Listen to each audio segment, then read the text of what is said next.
clutch pressure plate tool. We like this one. This is a spinny tool thing. I'll show you how it works. It's fairly simple. This goes through here,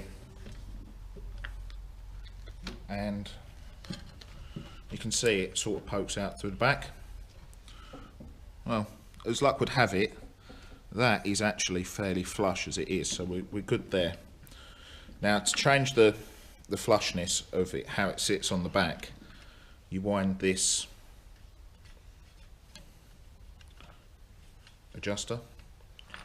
So then what we do is we have a little guess, and I know that that is nowhere near it, but turn the brass thing, which pulls that brass thing out, and that one's on like a spreader cone. So now we've got a little bit of tension on it. There we go. Now we've got a little bit of tension on it, we can move the clutch to where we want. So when we move the clutch to where we want, we just lock it off with that. Now, generally, as a rule of thumb, if you've ever seen Boondock Saints, you'll be laughing now. Right, you can't see that. The friction plate and this machined edge of the pressure plate should be totally flush. If they are totally flush, you're going to fit. And what you do is when you wind that, it all moves. So you end up doing the job several times, but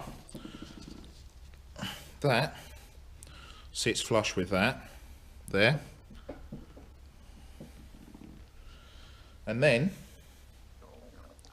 you take this underneath and you put it on, and whilst you're putting it on, you knock it and it goes out of line. Then you're underneath and swearing and so on and such forth. So I'm now going to lob this up, and when it's up and there's a bolt in, I'll grab you again. I did exactly as I said I would. You get underneath and you got the clutch on you and you're like, right, shuffle in, donk. I just hit the subframe. Now I'm laying with it on my chest, playing feeler gauges.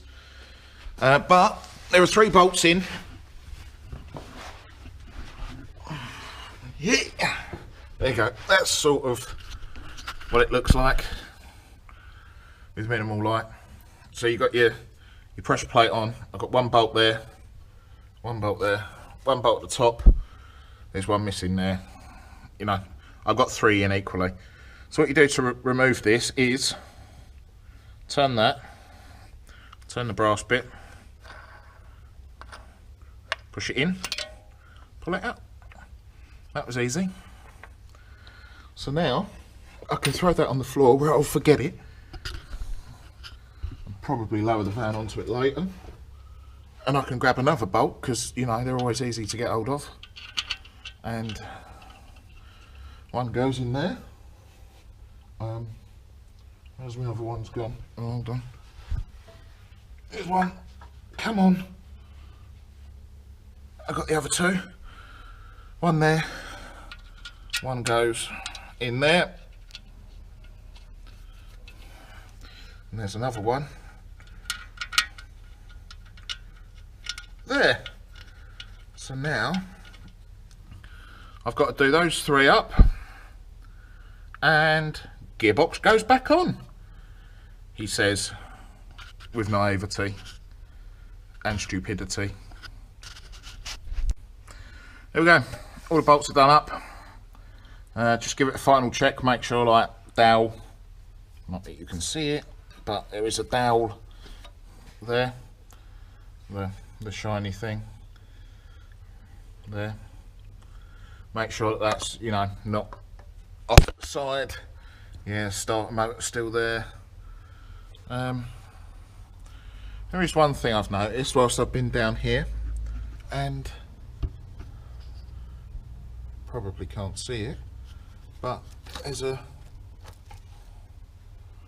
rub mark on the earth, so that'll have to get done. Yeah, that's all good. Now, like I was saying with the gearbox, we've got the release bearing in, that's all good to go. That's the back of the gearbox held up by a jack. That's the mount, and that thing there is getting cut off. That's getting cut off because it is most annoying. But let's get out. Yeah.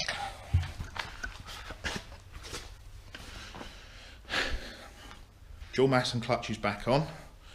You've just been for a spin. Your head's probably spinning now, and you've seen the floor and you've seen me trying to get up.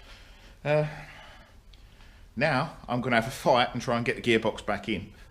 Now this is tempting fate, but it's got a smaller inner part, so that should be easier to get in. And once you've got that in, if you select a gear, so just where the selector is on the top, if you select a gear, grab the back of it and turn it, it will turn the spline until you feel it go donk, and when it stops, you'll feel it going donk, donk, donk, donk, donk round. When it, just wiggle it as you turn the gearbox and it'll go dink.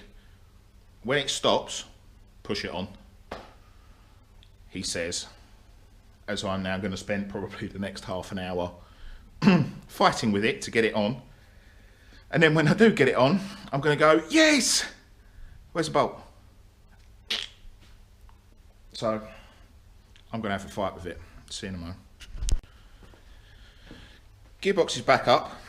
The biggest struggle I had with it all wasn't that little pokey thing that disappeared. Don't know where that went. Wasn't lining the thing up, because it, you know, like I said, it's got a very small, like a crank bearing kind of thing. Wasn't that.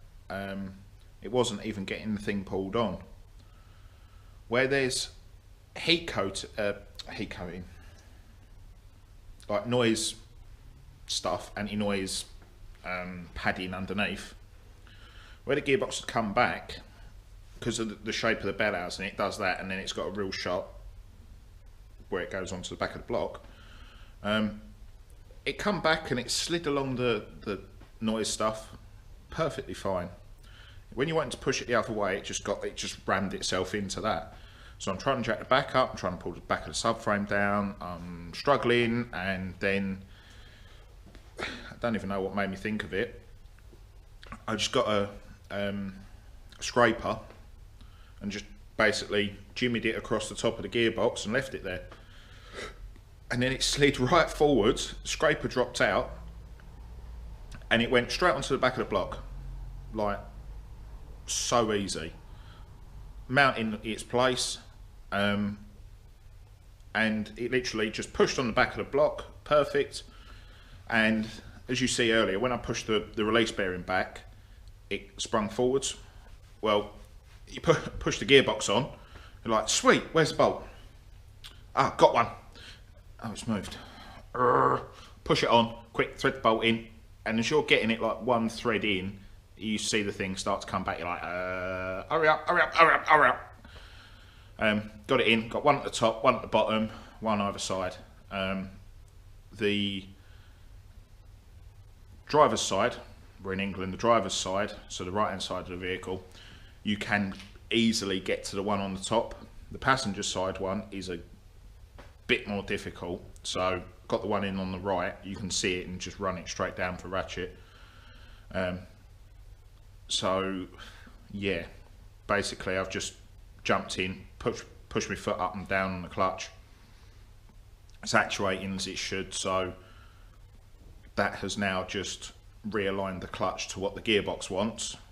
I'm gonna put the rest of the bolts back in, but we'll get underneath, and as you can see, all the fun I've been having. Where's my torch gone? You can't see anything, can you? There's one. There we go. I know there's a gap. Come on. There's an equal gap all the way around, so just a quick pull up with the ratchet and she's on. But the back mounts on, the slave cylinder I haven't touched. That might need a new bit of pipe soon. Yeah, the rest of it is fairly self-explanatory. Donk. There's one bolt there. There should be one there. There's one there. There's one that side, right by the flexi. There's one that goes in from gearbox side above that, and then there's one right at the top, and exactly the same on the other side, minus one where the starter should be. The other thing I ended up doing when I was taking it out yesterday that I didn't cover was, come on, turn screen on, the steering joint. I ended up popping the bolt out of that and just lifting it up, giving it a bit more wiggle room, just so I can pull the subframe down without stressing the joints. And the other thing that I'm going to do before this is done, these rear subframe bolts, they've got to fully come out and be greased up and put back, because they were an absolute nightmare. So I'm going to pull the rest of this gearbox on. There's 1, 2, 3, 4, 5, 6, 7, 8, 9, 10 bolts. Yeah, 1, 2, 3, 4, 5, 6, 7, 8, 9, 10. Yeah, 10. There's 10 bolts hold this on. You do need all of them. And I'll put that joint back. Yeah, everything's going back with copper slip, so I'll see you in a mo. Right, to be honest, the last couple of bits just fell together. Still have a bit of an issue with the rear subframe bolts. Excuse me. They're free, but I got them all the way out, so the wish button went doing. Ah, brilliant. Yeah, didn't think about that one. Cleaned out all the insides, cleaned off. It's an aluminium sleeve in the bush going onto a steel bolt, so never something that's good. Cleaned all that out just with a burr. Just copper slip, like, sod it, I don't care if you use quarter of a pot, they're not doing this again. So let's just go have a look.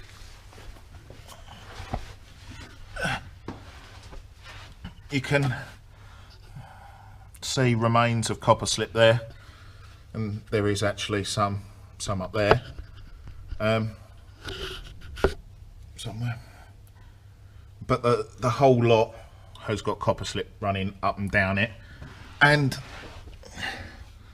these two, which are the rear gearbox mount bolts, they've been copper slipped.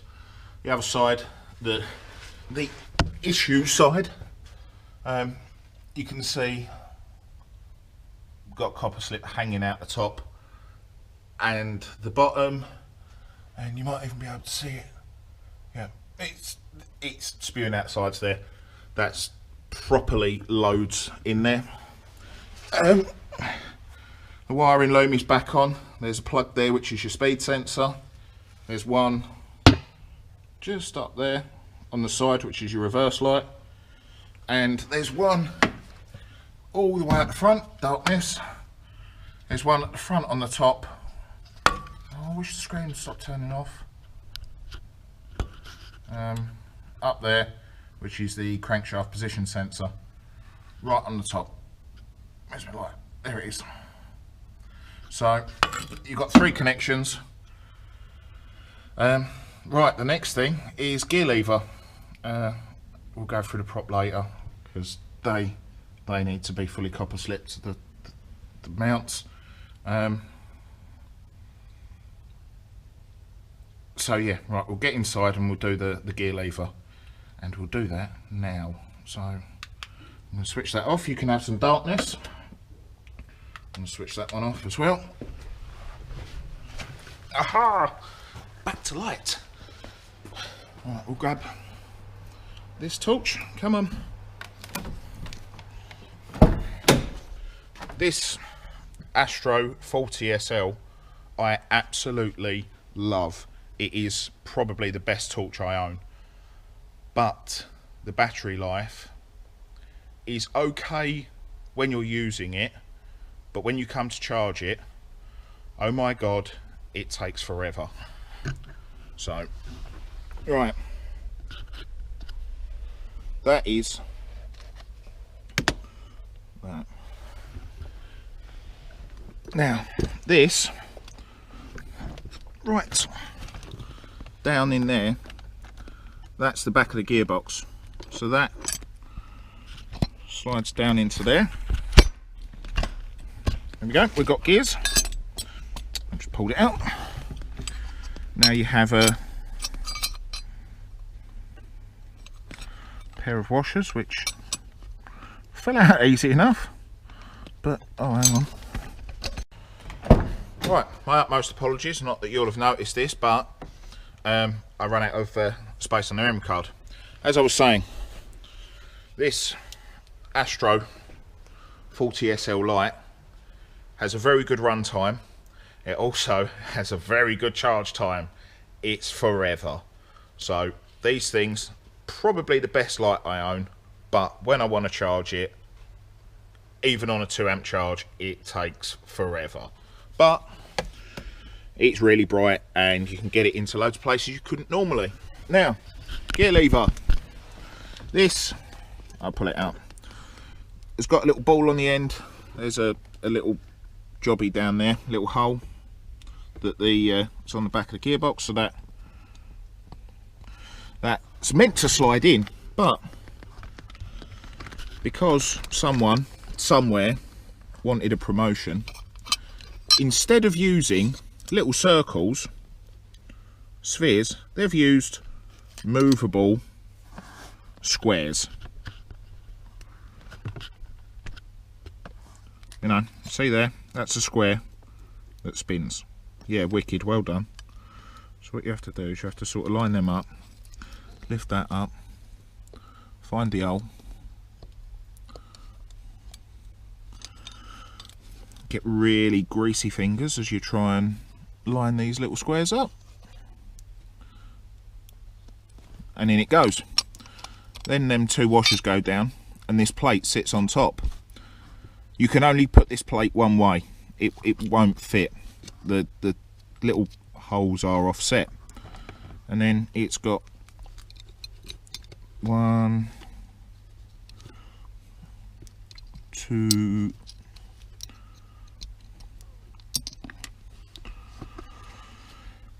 I'm not left-handed, 2, come on, and you get, alright, soldier, right, you're not going to see any of this probably.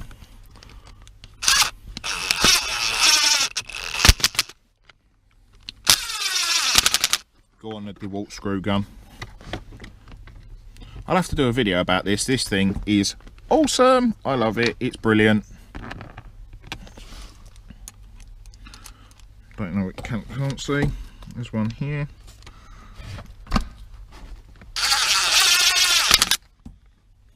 And then there's one.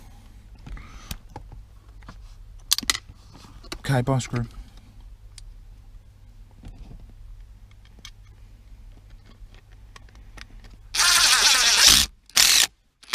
There we go, in. Then this little floppy thing that is about as much use to anyone as no one, then that goes down and sort of pokes about like that. That's meant to do something like that. There we go, lovely. And then yeah, backing up a bit, you got that tucks. Come on.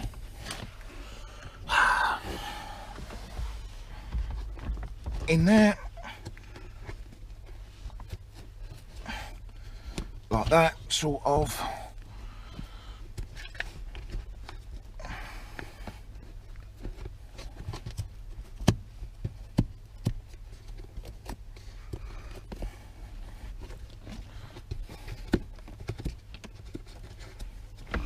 Right, that's that bit done.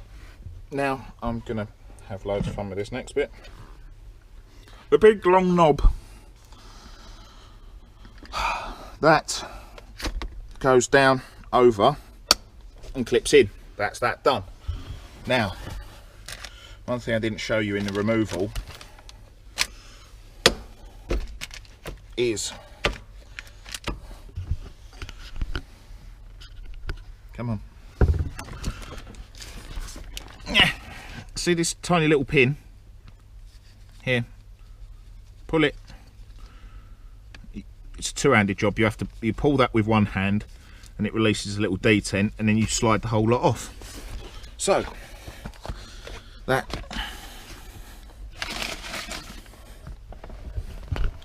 Brands Hatch GP. Yeah, I need to clean the van out. That sort of. Ow. Pulls over and goes back to 1, 2, 3, 4, 5, reverse. Hey, there we go.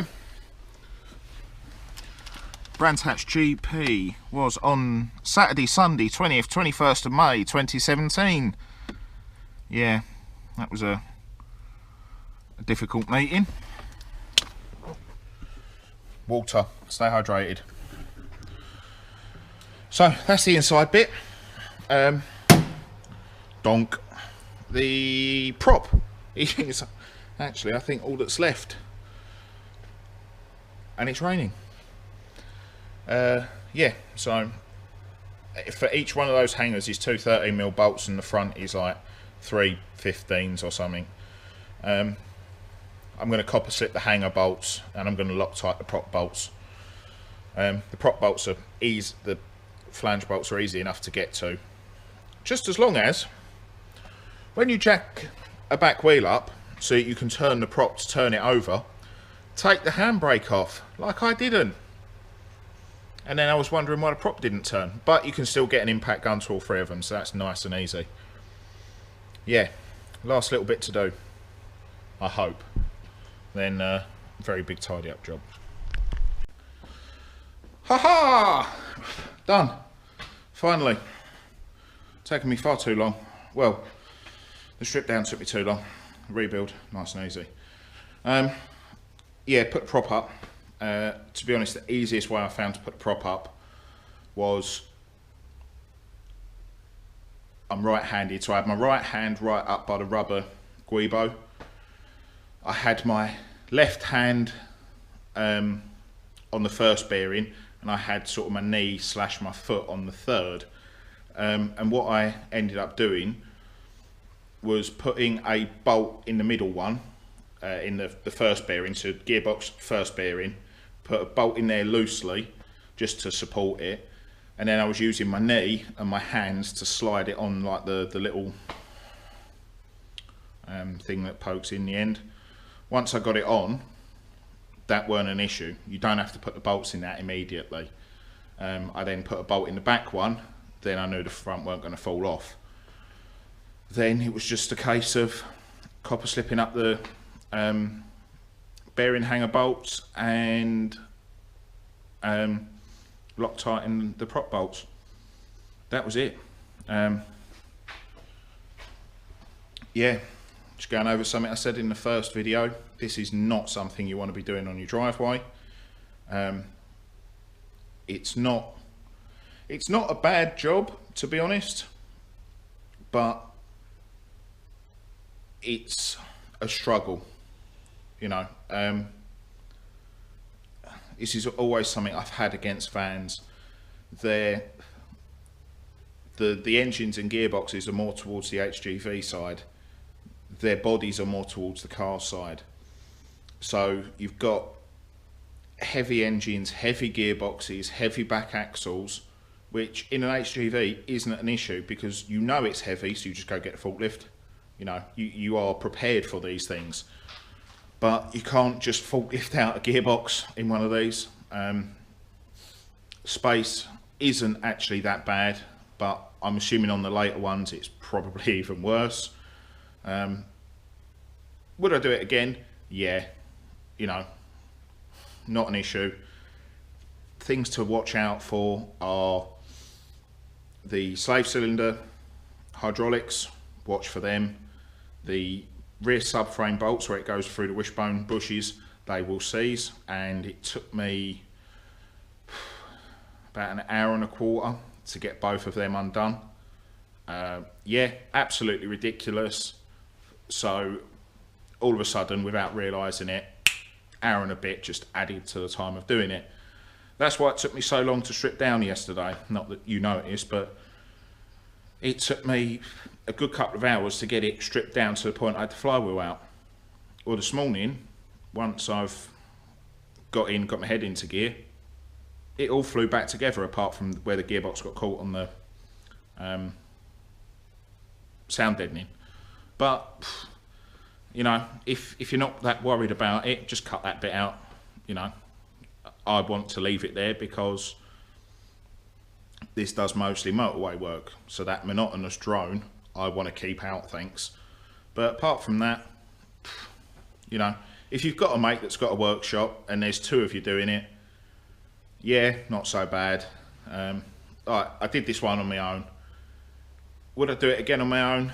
Yeah, if I had to. Out of choice, I'd choose not to do it on my own. You know, even just having someone there, like, dude, grab the back of this box and we'll just like wrench it about a bit. Yeah, I've lifted one of the wheels off the floor, took the handbrake off this time, and tested it, and the clutch biting point is much lower, so obviously there was an issue. There's no abnormal grinding noises or anything. All good. The clutch moves up and down freely. You know, it's not binding. You can change gear quite happily. Yeah, I'm quite happy with that. So, but whilst I was under there, I found a few other things. I think I mentioned it. The earth strap from the starter that goes to the body. It's been rubbing on something and just rubbed through the outer sleeving. So that'll have to come off and be thrown in the bin, because you can just see through where it's worn away.